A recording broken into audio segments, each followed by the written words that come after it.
Olá, eu sou o Francisco Pinto Balsemão. Este é o podcast Deixar o Mundo Melhor.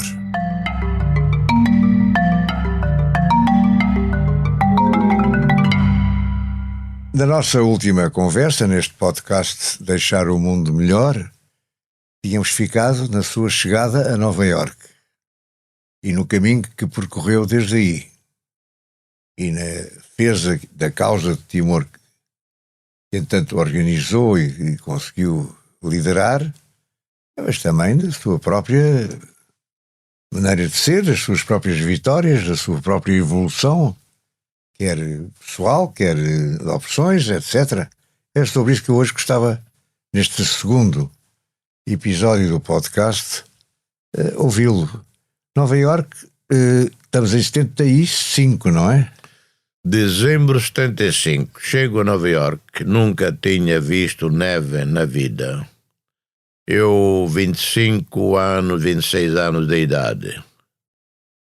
Nunca tinha estado em Nova Iorque ou numa grande cidade, nunca tinha qualquer conexão com a ONU. Eu tinha as minhas ilusões sobre a ONU. E hoje já não tem? Não tenho nenhumas. Já há muito tempo que eu não tinha ilusões. Porque não é a ONU em si, enquanto instituição, com o secretário-geral e os funcionários que lá estão. Não, a ONU é a Rússia, na altura a União Soviética, é a China e todos os membros. E são os Estados-membros, sobretudo as grandes potências, é que fazem da ONU o que é.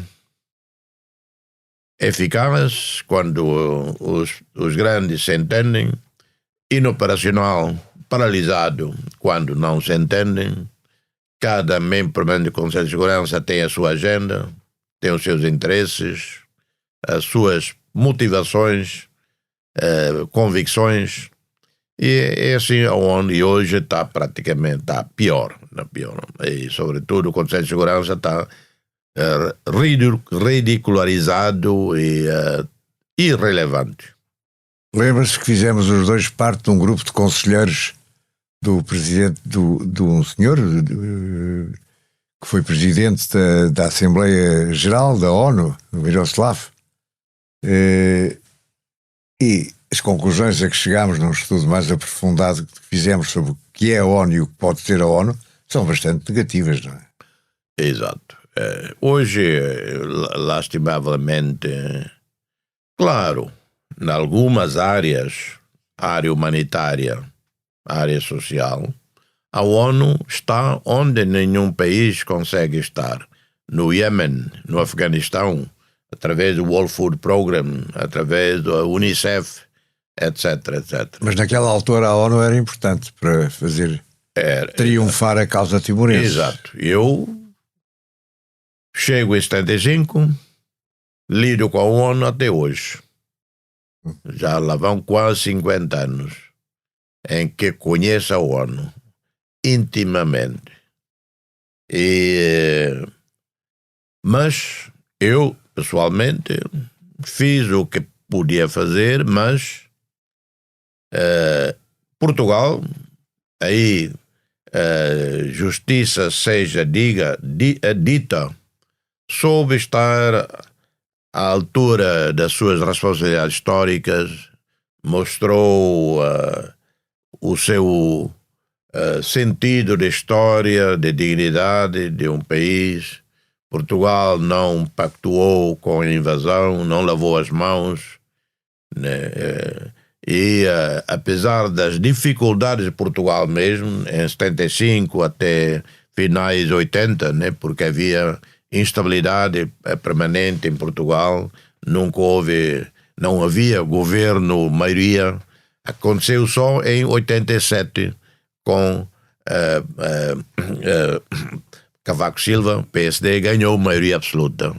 Mas de 75 até 87... Sim, mas houve antes a Aliança Democrática que tinha maioria absoluta, não é? Sim. Sá Carneiro e no meu. Exato, sim, exato. Mas os governos eram sempre de pouca duração, né? E havia tantos problemas, né, em Portugal no pós-75 não havia muito que Portugal podia fazer. Mas, apesar de tudo isto, todas as dificuldades que havia, todos os governos, mesmo nos períodos mais difíceis em Portugal, 75, 76, 77, por aí fora, tiveram essa coragem, né, manter a questão na agenda da ONU.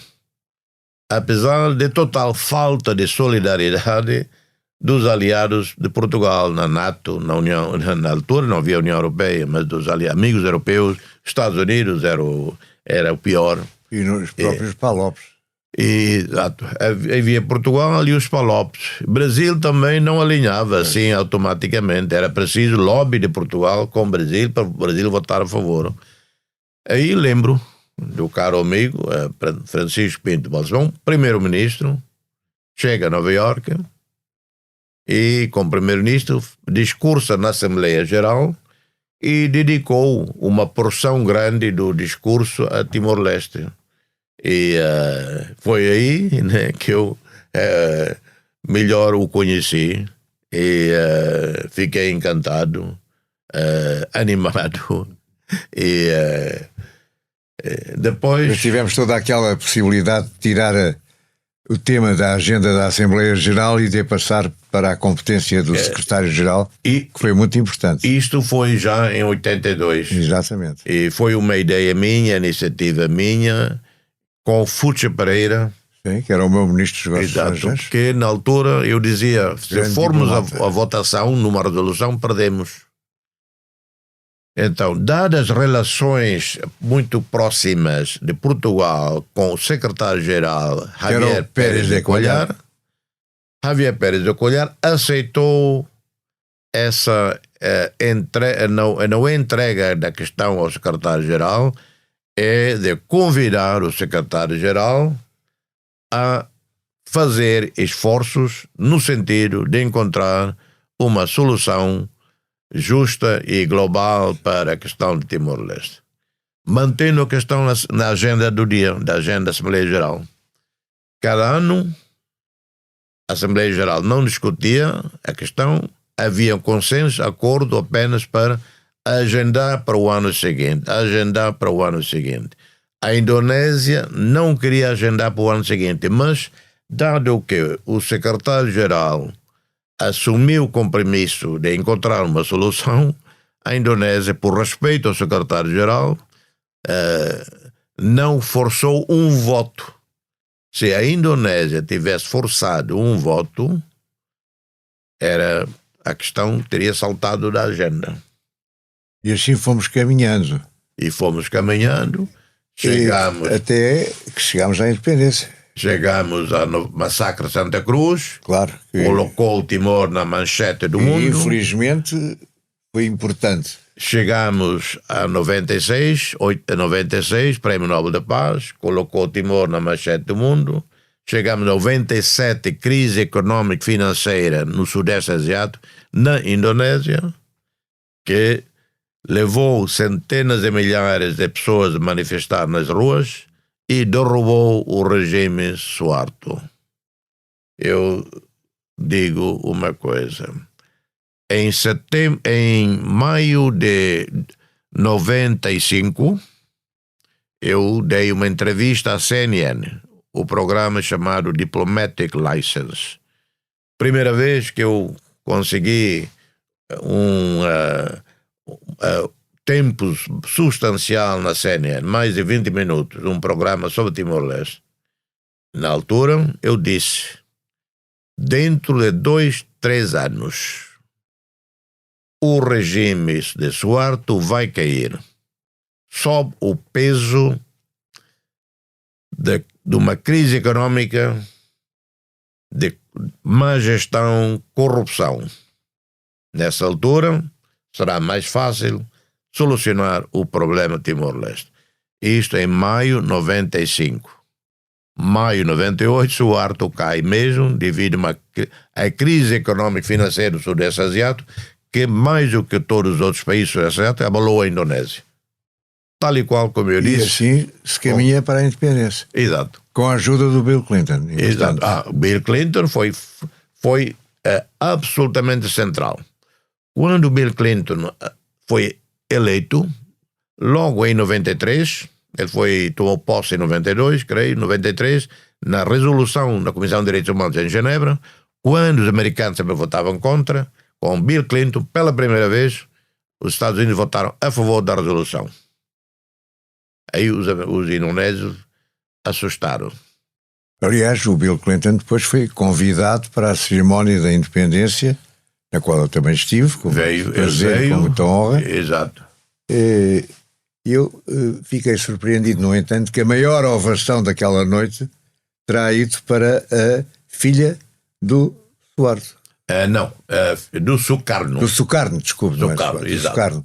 Que era a Presidente da República. Presidente da República, que veio para... Mas como é que numa cerimónia de celebração da independência, a representante do Estado indonésio é a pessoa, penso que estará de acordo comigo, que teve a maior ovação? Exato. Pelo seguinte, não, teve grande ovação.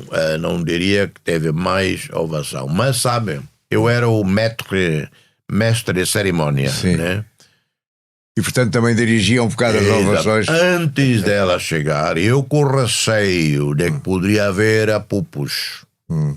Bastava um ou dois, né, dissidentes ali no meio de 100 mil pessoas, arrastava mais gente. Eu disse assim, está chegando aqui no recinto a Ibu Megawati Sukarno Putri. Eu usei a palavra Ibu. Ibu na Indonésia é mãe.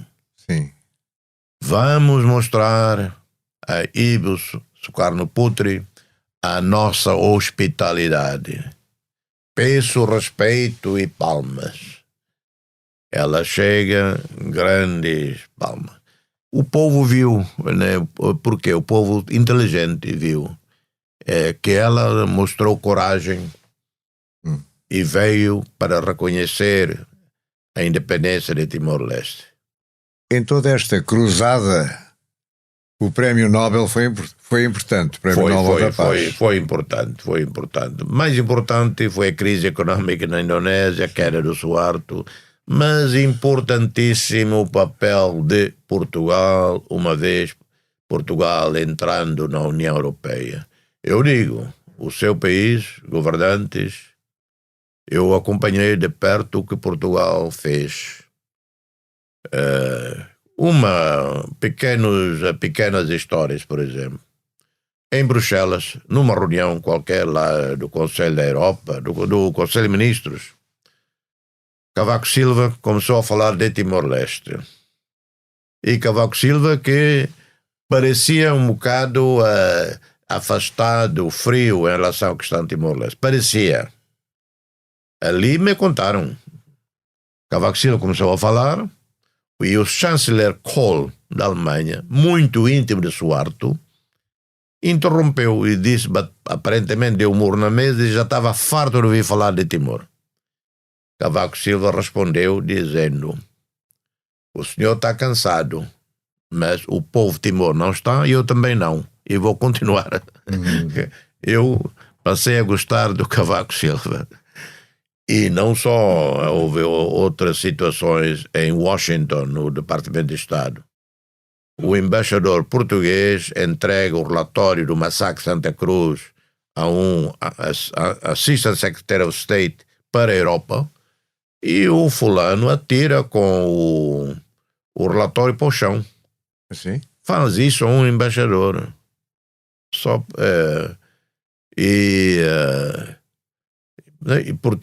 Portugal levantava a questão em todos os fóruns do mundo. Embaixadores portugueses, desde o embaixador ao jovem diplomata, tinham instruções rigorosas de Portugal. Questão Timor era questão prioritária para todas as embaixadas. Agora diga-me uma coisa. Neste momento, a sua missão como Presidente da República é continuar a dar o seu país a conhecer. Estou a falar em termos externos, não é? E é também o que tipo de alianças ou que tipo de objetivos tem Timor nesta altura? Uma, adesão à ASEAN. Espero podermos aderir já em 2023. E a OMC também? OMC este ano. Desculpa, o ano que vem também. E isso vai ser possível? Sim, o OMC também. E porquê é que é tão importante aderir à ASEAN e depois à Organização Mundial de Comércio? OMC antes da ASEAN. Portanto, é a nossa integração económica na ordem económica mundial, é a nossa afirmação como Estado, fazemos parte de todas as instituições multilaterais, fazemos parte desta grande e prestigiosa organização que é a ASEAN, e fazemos parte, tanto como fazemos parte da ONU, Organização Mundial do Comércio, que regula, né, o comércio internacional. Países frágeis como Timor-Leste, países pequenos, a nossa força é a ordem internacional. E o petróleo de Timor? É o que nos tem dado esta folga financeira ao longo de anos e continua a dar. E a folga financeira tem sido bem aproveitada em grande para parte, o desenvolvimento do país, em grande parte, para a correção de desigualdades, para a educação, para a saúde, sim, etc. Em grande parte, sim. Se for hoje de Dili para Baucau, a estrada é perfeita. Hoje, a eletricidade chega a 96,1% do território nacional. Temos perto de 100 mil estudantes universitários, de uma população de 1.300.000. Não significa que cada uma das universidades é de alta qualidade. Hoje temos 1.100 e tal, 1.200 médicos. Em 2002 tínhamos apenas 20 médicos. Isso é muito bom. A maioria desses médicos foram formados em Cuba e em Timor-Leste, mas muitos em Portugal, no Nepal, no Fiji, na Indonésia, nas Filipinas, etc. No início da independência tínhamos um doutorado, um PhD. Hoje temos dezenas. Temos centenas de timorenses formados no mundo. Investimos 30 milhões de dólares por ano para dar bolsa de estudo a timorenses irem para as melhores universidades da Ásia, Austrália, Portugal. Vieram e estão cá timorenses com bolsa de Timor, além de bolsa portuguesa.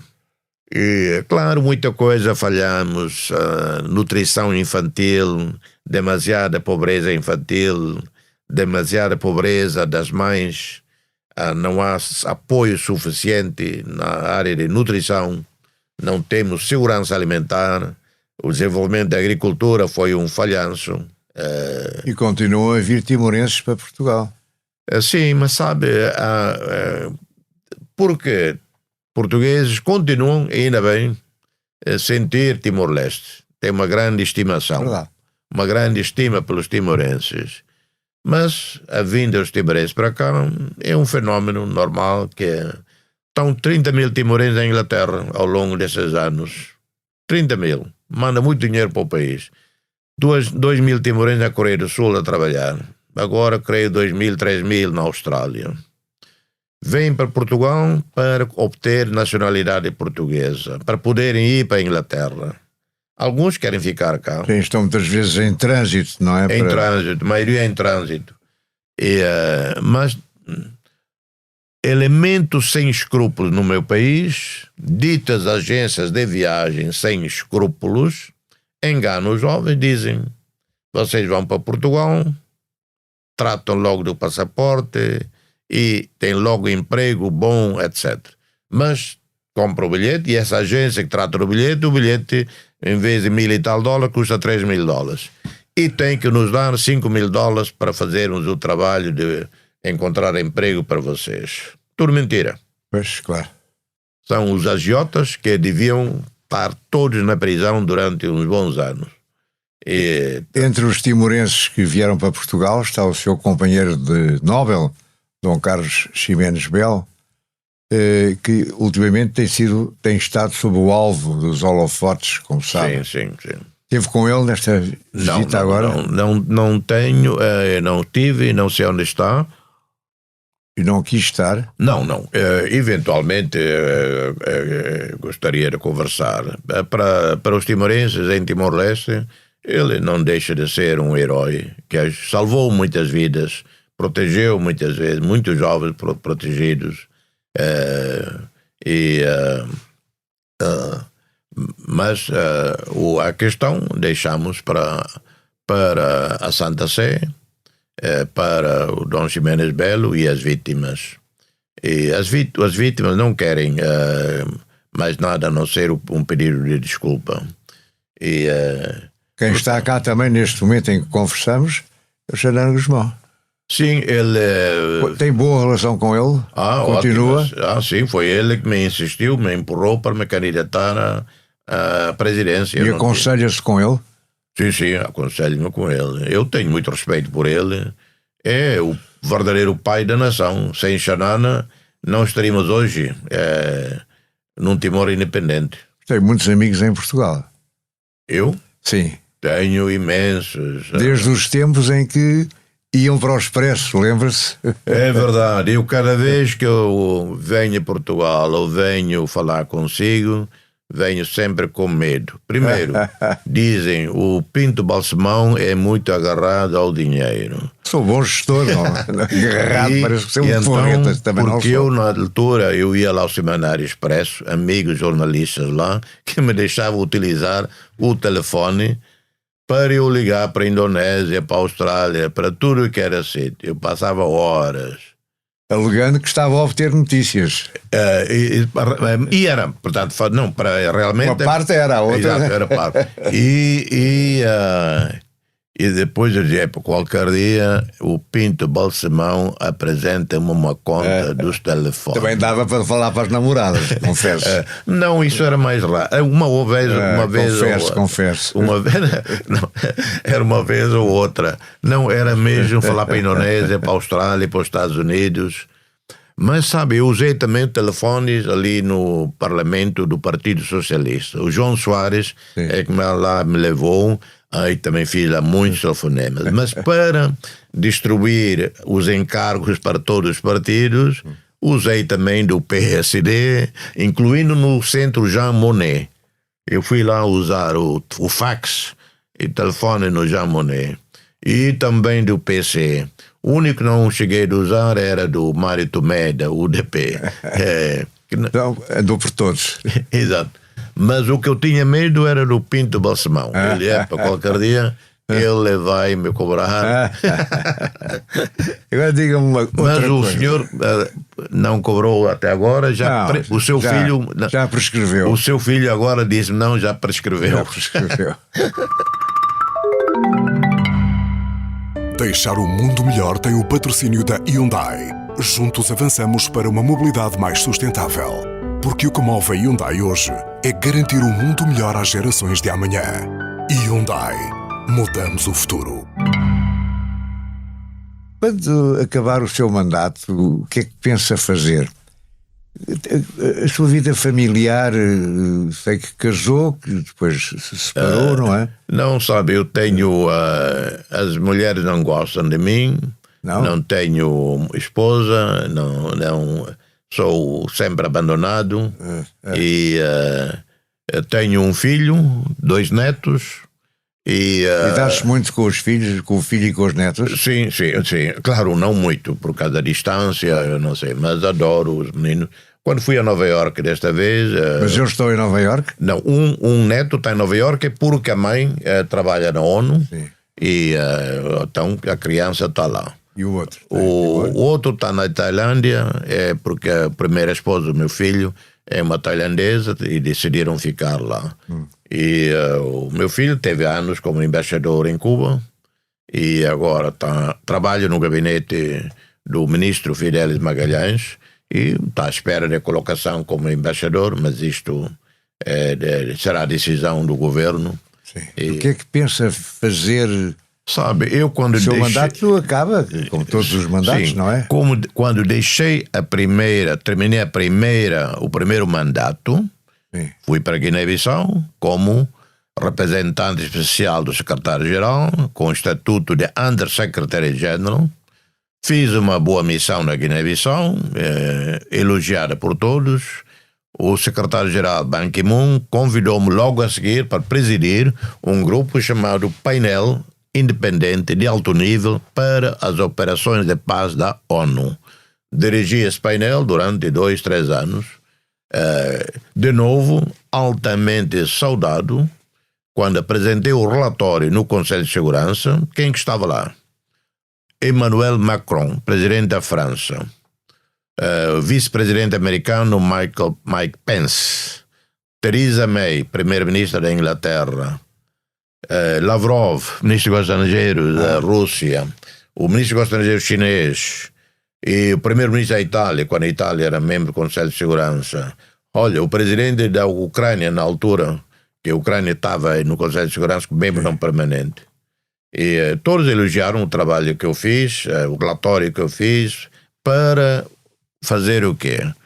O mandato que eu recebi, claro, eu tive 16 colegas, todos séniores. Eu era o presidente, mas tive 16 colegas altamente competentes e séniores, para fazer relatório de análise, apreciação e avaliação de toda a questão de segurança internacional, das novas ameaças da paz, da segurança, e como adaptar a ONU aos novos desafios não convencionais de ameaças à paz. Foi entregue quando? Em que ano? Isto foi em final de 2014 até 2016. E acha que esse relatório teve alguma sequência, teve alguma consequência? Não, sabe porquê? Mas esse é que é o problema. Pois, não, sabe porquê? Primeiro, eu na altura já dizia aos meus colegas, podemos produzir um relatório de alta qualidade merecedor de um summa cum laude de uma grande universidade do mundo. Mas, como tantos outros relatórios... O que acontece depois, não é? Exato. Mas houve o relatório termina e depois... O Ban Ki-moon termina a sua missão, vem António Guterres. António Guterres fez esforço para, pelo menos, algumas áreas na nossa recomendação, em que está no poder do secretário-geral de implementar, ele implementou, para agilizar as decisões nas Nações Unidas. Bom, mas não está a responder à minha pergunta. O que é que pensa fazer para deixar o mundo melhor? Para deixar um mundo melhor. Sim. Primeiro, a seguir estas funções, claro. Sim. Primeiro, no meu país, prioridades absolutas nos próximos anos, eliminar a extrema pobreza, dinamizar a economia, assegurar a nossa adesão ao ASEAN, modernizar a nossa economia. Quero fazer em Timor um hub digital regional. Eu quero fazer em Timor um hub de Artificial Intelligence.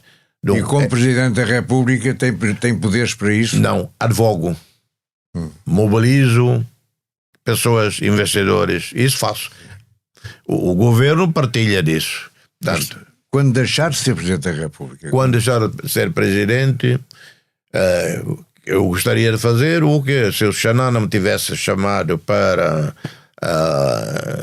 de novo candidatar-me à presidência, escrever, fazer conferências, como eu tenho feito nesses anos para cá. E viver baseado em Dili? Baseado em Dili, sim. Aquela minha terra, uma terra... Nova Iorque ou Lisboa, não, adoro Portugal. Eu vim quantas vezes, mas...